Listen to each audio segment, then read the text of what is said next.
Now we're going to go ahead and move into talking about the different formed elements in the blood in detail. So we're going to start with erythrocytes. These are going to be our red blood cells. And there's a lot to talk about on these, so I'm going to break it apart into several different videos, so don't worry. All right, so this is page 2. Let's flip the page. This is page 3. Structure of red blood cells. What are they? Basically, they're just a little bag of hemoglobin. So hemoglobin, we're going to call it HB, and it is a protein. So it's a protein, hemoglobin is a protein, and it has one job. It's a protein that carries oxygen. That is its primary job. Red blood cells, do they have a nucleus? No, they do not. They are called anucleated cells, which means they're not alive, because if we don't have a nucleus, that allows us to maximize the space available in the cell for hemoglobin. So we can get more oxygen. Now, because it doesn't have a nucleus, that means it is not able to reproduce. So no reproduction. It is not able to divide. So it cannot undergo mitosis because it doesn't have a nucleus, so there's no DNA in it. That also means it's unable to repair and replace proteins in the cell, like hemoglobin. Does a red blood cell have mitochondria? No, a mature red blood cell does not have mitochondria. So how does it get its energy? Its job is to make ATP exclusively through anaerobic, that means without oxygen, respiration, cell respiration. So why would it want to do that? It wants to use anaerobic respiration because that means our red blood cells, they don't use any of the oxygen that they carry. So all the oxygen that they carry goes into the blood or the tissues. All right, red blood cell shape. These things are shaped really, really weird. Okay, so it is called, write this down, a biconcave disc. All right, now let me see if I can find you a nice photo of a red blood cell. Here we go. This is on page 710.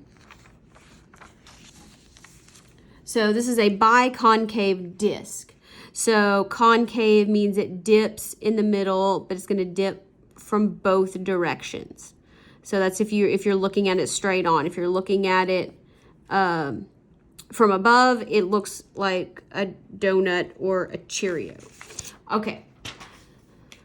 So let's talk about that and why they're like that. So our biconcave disc is, there's a dip, and then let's just kind of round that out. So this is good because it provides a large surface area to volume ratio. All right, that's a lot of science speak. Let's break it down. That means that most of the hemoglobin is very near the surface, so it's able to pick up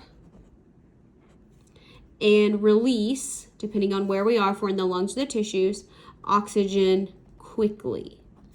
So if you look here, you can say, oh, it's not very thick even through here. So the hemoglobin is going to be, it's going to be near the surface no matter where it is within this cell, and that's really important. Now, they can also change their shape a little bit. This is due to something called spectrin, which is flexible proteins. And normally they're in this lattice, so they're kind of like this.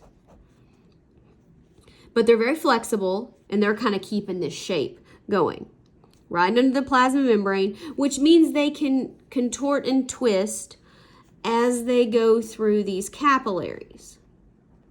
Now, in the capillaries, red blood cells, they go through single file, in a line, one by one, and this is called a rouleau. Make sure you remember that, a rouleau. All right, numbers. What do we have more of? Well, hopefully you already know this. We have more red blood cells. So these are main contributor to blood viscosity. That would be the thickness of the blood. All right, so that means if we have an increase in our number of red blood cells, that means we're going to have an increase in blood viscosity.